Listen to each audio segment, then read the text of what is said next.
Digital exclusive లో మనం చూస్తున్నాం. ఇప్పటికే కుటుంబ వివాదాలతో ఏదైతే తెరపైకి వచ్చి హాట్ టాపిక్ గా మారారో మోహన్ బాబు, ఇప్పుడు ఆయన పైన మరో కేసు ఇప్పుడు నమోదవడం కూడా మనం చూస్తున్నాం. ఇంతకు ముందు కుటుంబ కలహాలతో మోహన్ బాబు ఫ్యామిలీ ఇప్పుడు హాట్ టాపిక్ గా మారింది.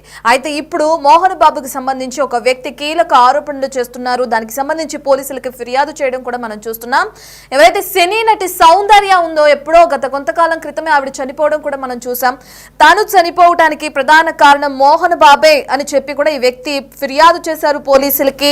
జల్పల్లిలో ఉన్న 6 ఎకరాల స్థలం కోసమే ఆమెని మోహన్ బాబు పక్కా ప్లాన్ ప్రకారం చంపించేశాడని చెప్పి కూడా ఈ వ్యక్తి ఫిర్యాదులో పేర్కొన్నాడు. అయితే మోహన్ బాబు సౌందర్య ఆమె తమ్ముడు అమర్నాథ్ ను కలిసి 6 ఎకరాల స్థలం కోసం మాట్లాడడం, ఇక దానికి సంబంధించి కొంత చర్చ జరగటం, ఇక ఆ 6 ఎకరాల స్థలం కోసమే ఆమెని ప్లాన్ చేసి చంపించేసినట్లు కూడా ఇతను ఆరోపిస్తున్నాడు. ఇక ఆ తర్వాత ఆమె చనిపోయిన తర్వాత జల్పల్లిలోని స్థలాన్ని కూడా కబ్జా చేశారు మోహన్ బాబు అండ్ ఫ్యామిలీ అని చెప్పి కూడా తన కంప్లైంట్ లో చెప్పడం కూడా మనం చూస్తున్నాం. దానికి సంబంధించి కలెక్టర్ ను కలిసి ఆ కంప్లైంట్ ని అతనికి ఇవ్వడం కూడా జరిగింది. ఇక దీనికి సంబంధించిన పూర్తి డీటెయిల్స్, అంటే అసలు ఎవరు ఆ వ్యక్తి ఎవరు, ఇన్నాళ్ల తర్వాత, అంటే సౌందర్య చనిపోయి చాలా సంవత్సరాలు అయింది, సౌందర్య చనిపోయి చాలా సంవత్సరాలు అయిన తర్వాత ఇప్పుడు బయటకు రావడం ఏంటి, ఇప్పుడు వచ్చి ఏదైతే మోహన్ బాబు ఇప్పుడు కుటుంబ కలహాలతో ఏదైతే హాట్ టాపిక్ గా మారారో, మనోజ్ కి సంబంధించిన వ్యవహారాలతో ఏదైతే ఒక ఇష్యూలో ఉన్నారో, ఈ సమయంలో ఆయన బయటకు రావటం ఏంటి, సౌందర్య ఎప్పుడో చనిపోతే ఇప్పుడు ఏదైతే అతను ఆరోపిస్తున్నారో 6 ఎకరాల స్థలం కోసమే తనను చంపేశారు అని చెప్పి, ఇదంతా ముందే తెలిసిన వ్యక్తి అప్పుడే కంప్లైంట్ ఇవ్వకుండా ఇప్పుడు ఇంతకాలం వెయిట్ చేయడం ఏంటి, ఇప్పుడు ఎందుకు కంప్లైంట్ ఇవ్వడానికి తెరపైకి వచ్చాడు? అలాగే ఇదంతా పక్కన పెడితే ఆయన ప్రధాన ఆరోపణ ఏంటంటే సౌందర్యాన్ని చంపింది మోహన్ బాబే. ఈ విషయం పక్కన పెడితే ఇప్పుడు మనోజ్ ఎవరైతే ఉన్నారో తనకి న్యాయం చేయాలి, తన పక్కన మాట్లాడుతున్న విధానాన్ని కూడా మనం చూస్తున్నాం. అసలు ఆ వ్యక్తి ఎవరు, ఇంతకాలం ఎందుకు అజ్ఞాతంలో ఉన్నాడు, ఇప్పుడు ఎందుకు తెరపైకి వచ్చాడు, అతను ఎవరు, ఎక్కడున్నాడు, అయితే ఏదైతే సౌందర్యాన్ని చంపించేశాడు మోహన్ బాబు అని చెప్తున్నాడో ఈ విషయాన్ని తనకెలా తెలుసు, ఈ డీటెయిల్స్ అని ఒకసారి తన మాటలోనే విందాం. 2004 సంవత్సరంలో ప్రముఖ టాలీవుడ్ ప్రధాన హీరోయిన్గా ఉన్నటువంటి సౌందర్య మరణంపై చాలా వరకు వివిధ ప్రాంతాల నుంచి అనుమానం వ్యక్తమవుతున్న నేపథ్యం అవుతుంది ఆ టైంలో. కానీ తర్వాత కూడా రాను రాష్ట్ర వ్యాప్తంగా కూడా అప్పుడు ఉమ్మడి రాష్ట్రంలో కావచ్చు, తర్వాత ప్రత్యేక రాష్ట్రం ఏర్పడిన తర్వాత కావచ్చు, మొత్తానికి అయితే ఆమె యొక్క అభిమానులు కావచ్చు, ఏదో ప్రాంతం నుంచి ఏదో రకంగా ఆమె అనుమాన నివృత్తి వ్యక్తం చేస్తూ వివాదాస్పదమైన అంటే వార్తలు నిలుస్తున్న నేపథ్యం అవుతుంది. ఫలితంగా చూసుకుంటే ఖమ్మం జిల్లాలో కూడా ఆమె మరణంపై పలు అనుమానాలు ఉన్నాయంటూ చిట్టిమల్లి అనే ఒక అభిమాని కూడా ఆమె యొక్క మరణంపై అనేక అనుమానాలు వ్యక్తం చేస్తూ సోమవారం రోజున కలెక్టర్కు గ్రీవెన్స్లో ఒక ఫిర్యాదు కూడా చేయడం కూడా జరిగింది. దానికి సంబంధించి మనతో పాటు వీరమల్లు మనతో పాటు ఉన్నారు. మనం మరణ చూద్దాం అసలు ఏం జరిగింది, ఉన్న అనుమానాలు ఏందనే దానికి సంబంధించి మరణ చూద్దాం. చెప్పండి వీరమల్లు, జనరల్గా ఇప్పటి వరకు మీరు ప్రముఖ హీరోయిన్గా ఉన్నటువంటి సౌందర్యకు సంబంధించి మరణంపై మీరు ఆమె హెలికాప్టర్ క్రాష్ కావడంలో అనుమానం ఉంది అంటూ మీరు కలెక్టర్కు ఫిర్యాదు చేశారు. అసలు ఏముంది మీ దగ్గర సమాచారం? సౌందర్య వీరాభిమానినండి నేను. నా పేరు ఎదురుగట్ల చిట్టిమల్లు, మాది ఖమ్మం రూరల్ మండలం సత్యనారాయణపురం గ్రామం, తెలంగాణ రాష్ట్రం. సౌందర్య గారి వీరాభిమాని నేను. సౌందర్య గారు బతుకున్నప్పుడు ఆమెకి 6 ఎకరాలు జల్లుపల్లిలో ఉన్నటువంటి 6 ఎకరాలు గెస్ట్ హౌజు సౌందర్య గారిది, అది జల్లుపల్లిలో ఉన్నటువంటిది. అయితే ఆ బతుకున్నప్పుడు సౌందర్య గారు మంచు మోహన్ బాబు గారు సినిమా యాక్టర్ వచ్చి సౌందర్య గారిని అడగడం జరిగింది. ఈ 6 ఎకరాలు జల్లుపల్లిలో ఉన్నటువంటి నాకు గెస్ట్ హౌజ్ నాకు ఇవ్వండి అని అడిగితే అప్పుడు సౌందర్య గారు నేను ఇవ్వను, నేను ప్రేమబడి కొనుక్కున్నాను, అది మన హైదరాబాద్లో అని చెప్పారు. ఆ విషయంలో కక్ష పెంచుకున్న మంచు మోహన్ బాబు గారు ఎలాగైనా దాన్ని దక్కించుకోవడం కోసం జల్లిపల్లిలో ఉన్నటువంటి 6 ఎకరాలు గెస్ట్ హౌజు ఆ కక్షతోటి సినిమా యాక్టర్ సౌందర్య వారి తమ్ముడు అమర్నాథ్ మన బెంగళూరు నుంచి మన తెలంగాణ వస్తున్న క్రమంలో పార్టీ ప్రచారంలో ఆయన కక్షపూరితంగా ఇది ముమ్మాటికి ఆయన పని ఆయన హత్య చేయించి ఆ 6 ఎకరాలు జల్లిపల్లిలో ఉన్నటువంటి 6 ఎకరాలు ఆ గెస్ట్ హౌస్ కూడా ఇప్పుడు ఆయన అక్రమంగా అనుభవిస్తున్నాడని నేను ఖచ్చితంగా నాకు తెలుసు, ఇది నిజం, ఇది ఎస్. కాబట్టి ఈ మన డెత్ ఫైల్ సౌందర్య గారి డెత్ ఫైలు రీఓపెనింగ్ చేసి మన మంచు మోహన్ బాబు గారి మీద కేసు ఫైల్ చేసి మరి చట్టపరమైన చర్య తీసుకోవాలని నేను కోరుకుంటున్నాను.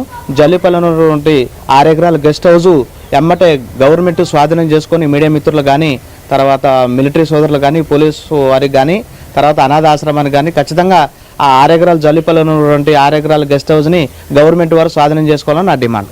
అదే జనరల్గా చూసుకుంటే మనం ఇప్పుడు చాలా వరకు కూడా ఆమె అనుమానాలపై వాళ్ళ కుటుంబీకులు కూడా సైలెంట్ అయిపోయిన నేపథ్యం అయితే ఉంది. మరోవైపు చూసుకుంటే మాత్రం ఆమె మీరేమో అనుమానాలు వ్యక్తం చేస్తూ అంటే ఎన్ని సంవత్సరాల నుంచి ఎవరు కూడా అంటే ఈ ప్రాంతంలో ఆమె అనుమానాలపై నివృత్తం కొన్ని ప్రాంతాల్లో వచ్చినా సరే పూర్తిస్థాయిలో ఆధారాలు దొరకని పరిస్థితి ఉంది. కానీ మీకు ఎట్లా అనుమానం వస్తుంది?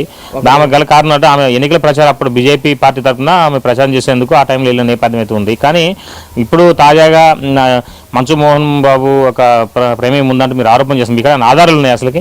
ఆధారం అంటే సార్, నేను ఒకరోజు హైదరాబాద్ వెళ్ళాను సౌందర్య గారిని కలవటానికి. ఎప్పుడు? 2003లో. మీ వయసు ఎంత? అప్పుడు నాకు 16 సంవత్సరాలు ఉంటాయి.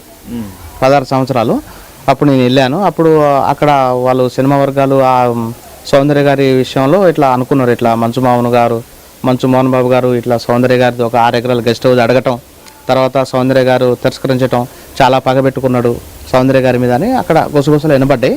తర్వాత అదే ఒక 1 ఇయర్లో ఆమె మరణించడం జరిగింది. ఆ మరణాన్ని ఇతనే హత్య చేయించి జనాలకి మరణంలో అసాధ్య మరణంలాగా దాన్ని సృష్టించాడు మంచు మోహన్ బాబు. దానికి కారణం ఏంటంటే ఆ జల్లిపల్లిలో ఉన్న 6 ఎకరాలు కూడా గెస్ట్ హౌస్ ఆయన అనుభవించాలని ఒక ఉద్దేశం.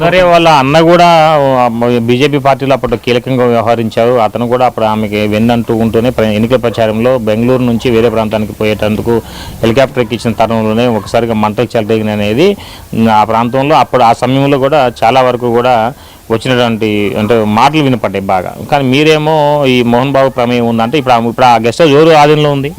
అది ఇప్పుడు ఆ గెస్ట్ హౌస్ సినిమా యాక్టర్ సౌందర్య గారిది. అది ఇప్పుడు సౌందర్య గారిని హత్య చేయించి ఇప్పుడు బలత్కరంగా మోహన్ బాబు అనుభవిస్తున్నాడు దాన్ని. అంటే ఆయన కొనుక్కున్నాడా లేదంటే ఆయన ఆక్యుపై చేసుకుంటా? ఆయన ఆక్యుపై చేసుకున్నాడు. ఆక్యుపై చేసుకుంటే మరి వాళ్ళ కుటుంబీకులు సౌందర్య కుటుంబీకులు కానీ లేదా వాళ్ళ బంధువులు కానీ ఊరుకోరు కదా? ఎవరైతే దానికి అడ్డుగా ఉన్నారో వాళ్ళిద్దరిని చంపించేసిండు కదా. ఇక ఎవరు అడ్డు చెప్పలేరు ఆయనకి. అందుకనే అట్లా వాళ్ళిద్దరు ఉన్నారు కాబట్టి అడ్డుగా వాళ్ళిద్దరిని మన హత్య చేయించి ఆయన అనుభవంగా బలవంతంగా అనుభవిస్తున్నాడు. మరి మీరు ఏమైనా పోలీసు కంప్లైంట్ చేశారా ఇది అప్పటి నుంచి? ఎప్పుడైనా నేను పోలీస్ కంప్లైంట్ చేశాను. ఖమ్మం రూరల్లో మన సిఐ గారికి కంప్లైంట్ ఇచ్చాను. రసీదు కూడా ఉంది నా దగ్గర. రసీదు ఇది. తర్వాత మన కలెక్టర్ గారి ఆఫీసులో మన ఇన్వార్డ్ సెక్షన్లో కలెక్టర్ గారి దగ్గరికి వెళ్తే కలెక్టర్ గారు లేరు. ఇన్వార్డ్ సెక్షన్లో ఇచ్చిన కాఫీ ఇది కలెక్టర్లో ఇన్వార్డ్లో ఉన్నది. ఇది తర్వాత మన రసీదు చూడొచ్చు. మొత్తానికైతే మాత్రం సౌందర్య మృతికి సంబంధించి అనేక అనుమానాలు ఉన్నాయి. ఒకవైపున మోహన్ బాబు కూడా దానిపై కన్నేసిండు. దానికి సంబంధించి కూడా ఆమె కుటుంబీకులను ఇద్దరు హెలికాప్టర్ క్రాష్లో మృతి చెందడంతో తర్వాత దానికి సంబంధించిన ఆమెకు సంబంధించిన ఆస్తులు మొత్తం కూడా తను స్వాధీనం చేసుకున్నట్టుగా వీరమల్లు చెబుతున్న నేపథ్యంలో దీనికి సంబంధించి జిల్లా కలెక్టర్తో పాటుగా ఖమ్మం రూరల్ పోలీస్ స్టేషన్లో కూడా ఫిర్యాదు చేయడం జరిగింది. అక్కడ ఎఫ్ఐఆర్ కాపీ కూడా వీరమల్లుకి ఇవ్వడం కూడా జరిగింది. అంటే మరి రసీదు ఇచ్చారు. మొత్తానికి దీనికి సంబంధించి పూర్తిగా అయితే మాత్రం ఈ పోలీసులు మరి దృష్టి సాధిస్తారా ఇంకైనా చూడాల్సిన పరిస్థితి అయితే నెలకొని ఉంది. ఇది కొంత తాజా పరిస్థితి. Sampath Bhaskar big TV Khammam. ఇక జల్పల్లిలో ఉన్న 6 ఎకరాల గెస్ట్ హౌస్ కి సంబంధించి సౌందర్యాన్ని అతి దారుణంగా చంపించేశారు మోహన్ బాబు అని చెప్పి కూడా చిట్టుబాబు అనే వ్యక్తి ఇప్పుడు ఆరోపణ చేయడం మనం చూస్తున్నాం.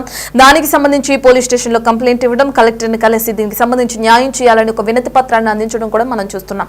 అయితే సౌందర్య చనిపోయి చాలా సంవత్సరాలైంది. ఇప్పుడు ఈ వ్యక్తి తెరపైకి ఎందుకు వచ్చాడు, ఇన్ని రోజులు ఎందుకు రాలేదు?